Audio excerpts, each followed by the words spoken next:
Hi, I'm Marjorie Drucker from Boston, Massachusetts, and today we're making cakes. What I'm normally known for is my soups, but when I come home from a long day at work, it's a really calming, wonderful thing to do to make a fresh cake. And then you can have it for breakfast, lunch, dinner, and it's even a nice thing to bring to a nice neighbor that maybe just moved in. So today we are making a blueberry semolina cake, and we're adding a hint of Meyer lemon to it, which is a California, very deep and rich lemon. So to start off our cake, we're going to put together our dry ingredients. And we're going to start with all-purpose flour. And this is a really simple, easy cake. You'll see that it takes really nothing to put this recipe together. And then we're going to take our quarter cup measure, and we're going to add a quarter. So it's a cup and a quarter of flour. Then we're going to use something called semolina. And semolina is really normally a flour that's used in pasta making. But my mother-in-law used it a lot. She's Italian, and she did a lot of baking with it, and it gives it a very interesting texture. So I'm just going to take about a half a cup of semolina, and then we're going to add our leavening agents to this dry mix. And we're going to add 1 teaspoon of baking powder, 1 teaspoon of baking soda, and about a half a teaspoon of kosher salt. So there we have it, our dry ingredients. And we'll just take a little knife, and I'm just going to tap my little strainer, just like this. And what you get by taking this step is that you aerate the dry ingredients, and it gives a much lighter texture to your cake. So it's a really important step. And when you get down to the end, you can just kind of push it through.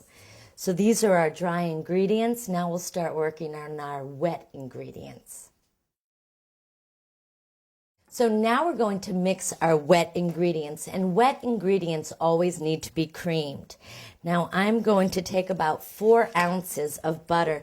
This happens to be a really nice butter. This is an English butter. You can buy English, Danish, and Irish butters, and sometimes when I'm baking something special and I want it to be just that much more special, I'll use a different butter. To this, I'm going to add a cup and a half of granulated sugar. And I'll just blend them together.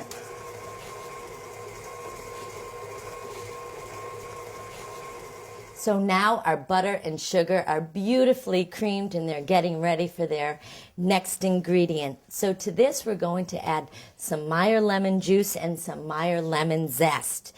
These lemons happen to be a little bit small, so if you really like a pumped up lemon flavor, then you can add 2.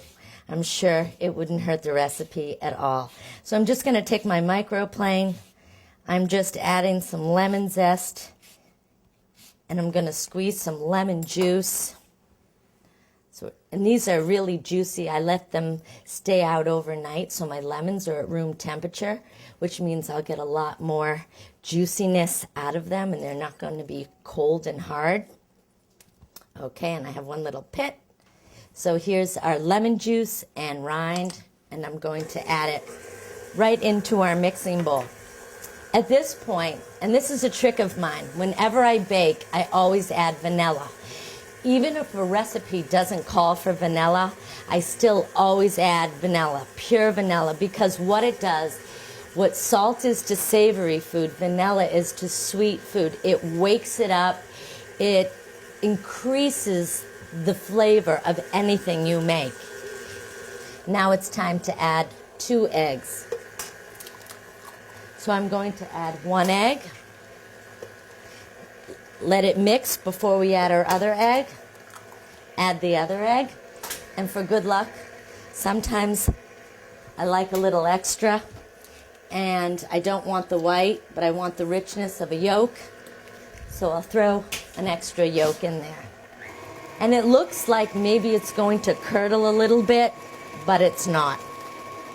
And I'm whipping it kind of quickly, but not too quickly. and I'm going to turn it off.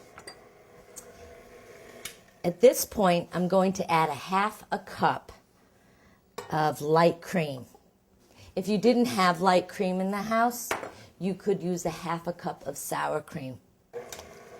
So now I have to use it kind of slowly because I don't want the cream splashing all over the place. So I have it mixing, and now I'm going to shut it off.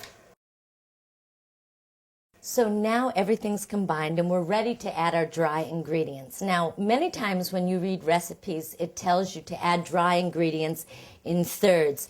But recently I've become very friendly with a man who does a lot of baking. He's a professional baker.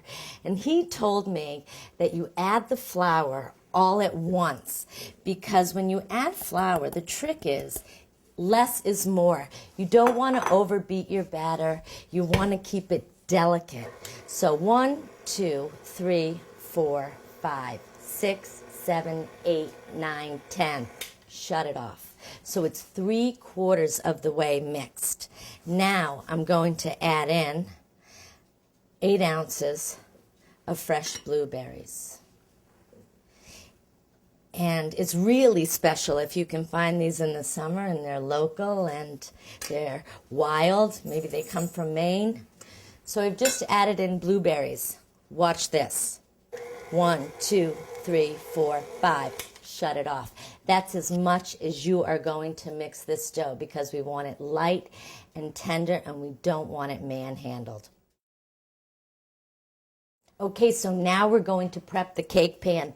That's as important as starting your car on a 20-degree morning. If you don't prep your pan, you're not going to get the results that you really want. So I'm taking some pan spray, and I'm taking, this is about a 9-inch springform pan, and I'm spraying it very generously. And I'm going to take some sugar, and I'm going to knock it around so I get it all sugared. Many people like to grease and flour, but I like sugar. I like it sweet, so I always, grease and sugar. So now we're going to take a piece of parchment paper because when we remove the cake, we want it to easily glide out of the pan. I've taken a piece of parchment paper. I've measured the cake pan, took a pen, made the shape, cut it out, and this is what you get. I'll take this piece of parchment paper, I'll add it in. Now I need to re-grease that piece, and we're going to, again, re-sugar so that everything comes out beautifully and easily. And we are ready to go. So now I take my batter, and you saw that we stirred it very little. So at this point, I want to stir the rest by hand. And I want to be very gentle with the ingredients. I don't want to overmix. I just want to hand mix. Now I'll take this dough. This recipe can be doubled with great results as well. You don't even have to change the cooking temperature or the time, and it can be done in a large bundt pan if you're having a nice brunch at your house and you want to feed about 16 people. So now I'm just going to take my batter and spread it out.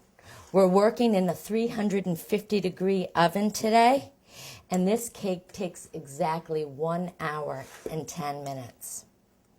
Okay, our cake is in. The last step I take before I put a cake in the oven is I always go like this. That kind of condenses so I don't have any air bubbles and that I won't have big holes in my cake. And she is ready for the oven. Okay, our blueberry with Meyer lemon semolina cake is out of the oven. It's slightly warm, which is nice. And I've just unlocked the springform pan. I'm going to take a cake plate and I'm going to turn it over, and then we're going to lift this off. And remember that piece of parchment paper that we had? This is the parchment paper. And I'm going to take just a tiny bit of confectionery sugar. Just give it a little cuteness if it wasn't cute already. And then we're going to plate this up. This is a great cake to make all year long, but it's even especially fun when you make it during the 4th of July, when it's kind of like the blueberry holiday. So now we're going to cut a piece of this beautiful cake. And you'll see the inside from the semolina has this gorgeous yellowness. So we're going to put that down, and we're going to embellish it with a little bit of creme fraiche. And then we'll add a few more little blueberries on the side. And we're going to add a little of, I took some Meyer lemon rind and some clementine rind and candied it a little. We'll add a beautiful little sprig of some fresh mint. Company's coming. Blueberry Meyer lemon semolina cake.